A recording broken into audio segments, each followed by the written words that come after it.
Yo, what's up mga kangas? So papunta tayo sa bilihan ng motor ng Reverses. May dala na tayong helmet dyan sa para sa garahe. So titingin tayo ng motor kasi nabenta na ng anak ko yung Raider FI niya. So dito lang naman yun located sa GMA. So search nyo lang or Google Map yung para sa garahe. So ayan, malapit na rin kami.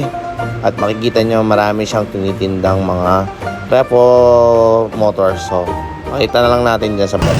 Yo, what's up mga kangas? So andito tayo sa Pares garahe. So dito na lang tayo kukuha ng motor ng anak ko. Yung kasama ko, pamilya ko. Then may nakusunadaan na kami dito na click. B3 na siya. So ito, pakita ko lang. Then kapapugiin natin to. So ayan, 2024 model na to, 68K. Then may konting lang siya, gas. Then ito, palagay ko sa tracking ko na gas. Yung pagtali, pero fresh pa tong unit. Papad na naman ang body pin ko. Then may plaka na rin to.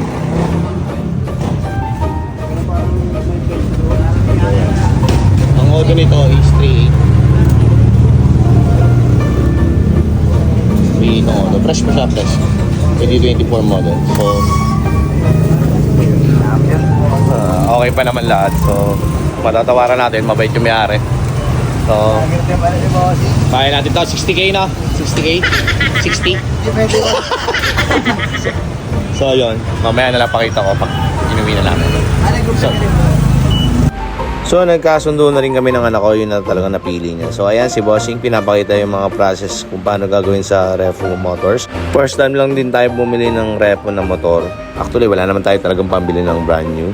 So ayan, na-explain yung mga ORCR na legit. And then kukunin yan sa may-ari, babalik after 1 to 3 months kasi nandun pa yung original. So pakita na natin yung motor, palis na rin kami. So ayan, nakuha na natin yung unit. Ito yung Click 2024. So ayun si Bossing. Oh, shoutout sa'yo, boss. Boss, memories lang to, boss. Memories. Boss. So ayan, good unit naman siya. Madaling kausap si na Bossing. Natawaran pa natin. So chinechoy na rin natin yung previous niya. So ayan, walk around lang natin. May free helmet tayo. So yung Boomex di binigay. So okay lang. Hindi, joke lang. So ayan.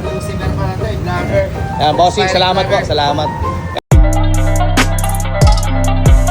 Punta lang kayo dito. Page ni Boss, Lucifer. God bless po. So punta lang kayo dito, madaling kausap si na Bossing. Alam niya na yan. So yung previous natin. So sibat na tayo, si Mrs. ang mag-drive. Peace out.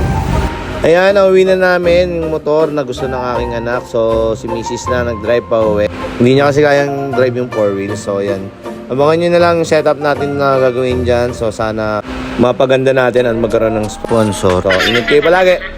Lagi nyo tandaan, pray first before you ride. Peace out mga kangas. Maraming salamat sa panonood. Ciao!